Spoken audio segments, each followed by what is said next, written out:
Hey guys, Mystical Gaming, our side gaming channel, is officially back after a 3-year hiatus, and to kick things off, we're doing a Legend of Zelda The Wind Waker Let's Play on there currently right now. Go subscribe on there today if you guys like everything Nintendo and all things gaming. Catch you guys there. Link will be in the description below and in the ad card in the right corner. I have been playing Pokemon for so long now. Every now and then though, there will be some Pokemon that will absolutely drive us insane. Pokemon that will make us angry and make us want to quit Pokemon for a bit. Pokemon can be a very rage-inducing game, and I can say I have been in rage several times because of it. What makes the Pokemon games rage-inducing sometimes though are the Pokemon themselves. The Pokemon are what makes the battles irritating sometimes, and it can truly drive us insane. Today, I wanted to bring light to some of those Pokemon that really make us Pokemon fans scream and get so annoyed from time to time. When making this list, this is going to be from a general standpoint of Pokemon that make fans rage. This will apply to competitive battling, nuzlockes, etc., and even capturing Pokemon, so it won't just be in one specific category. With that being said though, I think you guys understand, so let's prepare to throw our DSs out the freaking window.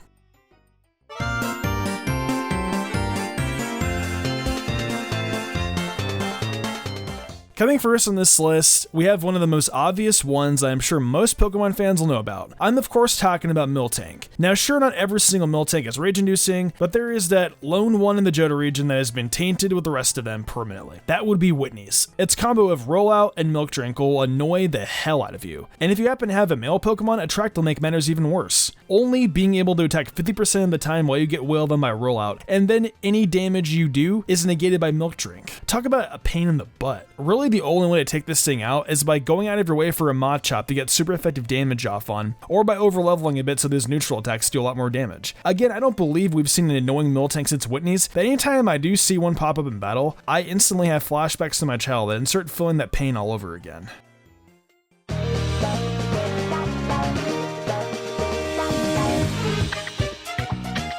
This Pokemon isn't necessarily a single Pokemon, but a group of Pokemon. I'm talking about any Pokemon that uses Self-destruct or Explosion. Come on, you can't tell me you've never ran into a situation where you've had a Graveler on your screen blow up on you and knock you out. You're in the last part of Victory Road with one Pokemon left, a yellow HP. You try to run away, but you can't. The Pokemon you have is slower than Graveler, and the next thing you know, boom, it explodes. And you have to go through Victory Road all over again. Crazy story, yeah? Well, guess what? That happened to me when I was 10 years old playing Pokemon Ruby. I believe it was one of the Hone games, I'm pretty sure. And that moment made me so pissed off, I chucked my Game Boy Advance SP right against the wall. It didn't break, thank Arceus, but my god was I pissed. This next moment of Self-destruct is when I ran into a shiny Geodude in Pokemon Y. The shiny Geodude, you know what it did, it self-destructed and ended its life.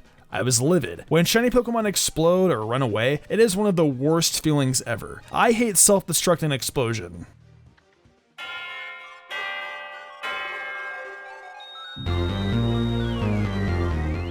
Coming up next, we have the Pokemon that was so broken it needed to have its own tier made specifically for it. That Pokemon is none other than Mega Rayquaza. Now Rayquaza has always been one of the most beloved Pokemon. It's just got such an incredible design, a dope shiny, and it's super powerful. But that was turned up to 11 in Omega Ruby and Alpha Sapphire as it received the Mega Evolution. Now it's bad enough when an already extremely powerful Pokemon are given Megas over weaker Pokemon, as it just makes them even more broken. Giving Rayquaza a Mega tied it with both Mewtwo's Megas as the Pokemon with the highest base stat totals out of all the Pokemon. But to break it even more on top of that, Rayquaza doesn't need a Mega Stone to evolve. In fact, it only needs to know the super powerful move, Dragon Ascent, to be able to pull off the evolution. That cocktail of craziness is what caused the creation of the Anything Goes tier, because it was just too broken for even Ubers. So of course, if you're not playing in Anything Goes, you don't have much to worry about, but you can almost guarantee that if you step foot there, you're gonna be greeted by the most broken Pokemon ever created. And unless you bring your own Mega Rayquaza, yeah, it's just not gonna be a fun time. You can bet on that.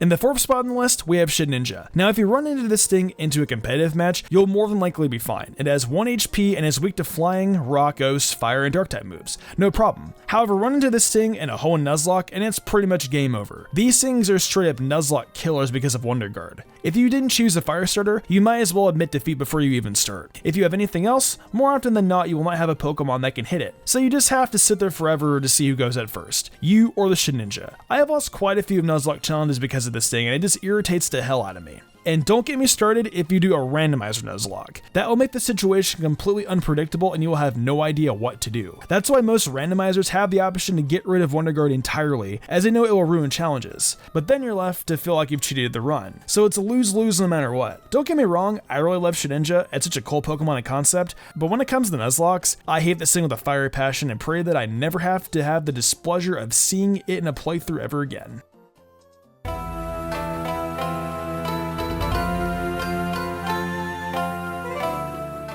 Oh lord, I have to talk about this Pokemon and I love it to death.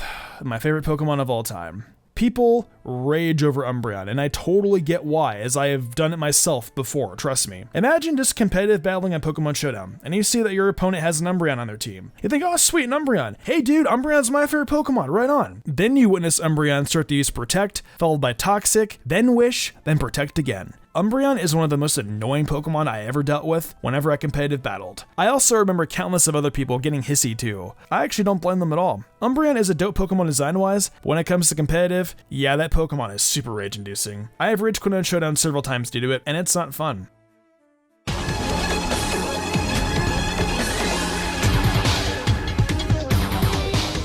Kicking off the second half of this list, we have one of the more recent rage-inducing Pokemon introduced to this series, Ultra Necrozma. This Pokemon is probably the toughest boss battle you have to face in this series to date. This Pokemon has the third highest base stat total of any Pokemon when you take ties into consideration, and has a devastating type combo of Psychic and Dragon. In addition to this, it is given an aura as all the other boss Pokemon in Alola have, which boosts every stat by a single stage. Its moveset is extremely powerful and diverse, being Photon Geyser, Dragon Pulse, Smart Strike, and Power Gem. It has an answer to almost all of its weaknesses aside from Dark and Ghost. That's pretty insane. Ultra Necrozma isn't impossible to beat, however you're not going to have an easy time. If you're not prepared, you'll probably block out a few times, or at the very least have most of your Pokemon to one-shot it. It'll be an annoying battle for sure. However, I'm not really mad at this one like I am at some of the others in this list. I love a good challenge, and Ultra Necrozma can certainly provide that. However, it will undoubtedly cause some rage, unless you're Pulse Effects and you use a Zoroark in Pokemon Ultra Sun and Moon speedruns to take on Ultra Necrozma. Then that's different.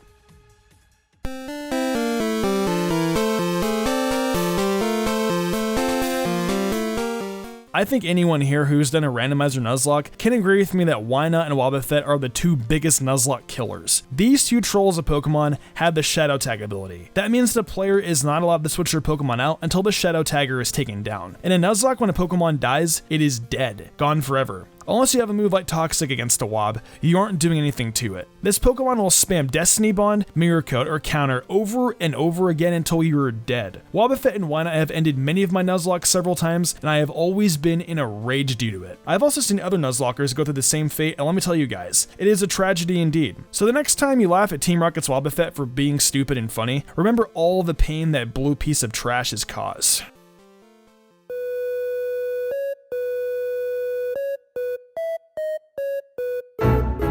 So personally for me, this evolution line of Pokemon has made me rage the most. That line being the Chansey line. As cute as Chansey and Blissey look, they are the devils in disguise. The way how they just look at you and stare at you with that hefty HP and special defense. Chansey can literally eat any hit, even super effective damage. Plus the power of Eviolite just makes it even more deadly, like, it's nuts. It's not even from a competitive standpoint that makes me angry of Chansey either. There's a trainer in the Sevia Islands in Fire Red and Leaf Green that makes me want to pull my freaking hair out. That trainer healed his Blissey like 1,000 times and it just wouldn't die. That trainer made me want to get a Pokemon with close combat and just smack it to Kingdom Come.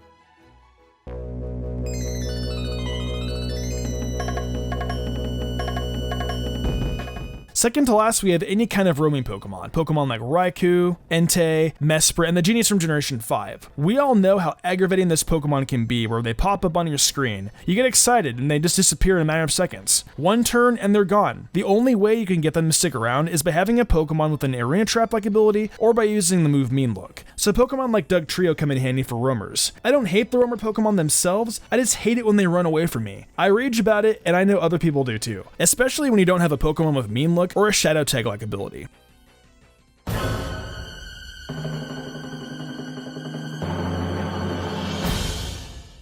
And in our final spot, we have another compilation of Pokemon, this time being the Totem Pokemon. Much like Ultra Necrozma, these Pokemon serve as a sort of boss battle for the different trials throughout Alola. Now, I will say not every single one will cause a single person rage. Most teams will have a counter to a few Totem Pokemon throughout their journey, but most people I've seen will at least have one that will have them in trouble. In Sun and Moon, Totem Morant is seen to be the one that gave people the most grief, having powerful attacking moves like Razor Leaf, X-Scissor, Solar Blade, and then being able to recover its own health with Synthesis. In the Ultra games, however, it was Totem Komodo that gave me the most grief, with its arsenal of Drain Punch, Poison Jab, Dragon Claw, and Thunder Punch, coupled with the Rosalie Berry it's holding. You're not going to be taking it down too easily. On top of that, it can either SOS call a Scizor or a Noivern, and shockingly enough, you'll pray that you get the Scizor. Those Noivern are a nightmare and made me want to tear my freaking hair out again. And I'm sure there are many more stories like mine with different Totem Pokemon. There just seems to be at least one that will give some people out there an awful time and might even cause a couple rage quits. That's why I had to include all of them, because they were designed to catch at least one person slipping and remind them that Pokemon can still give you a hard time.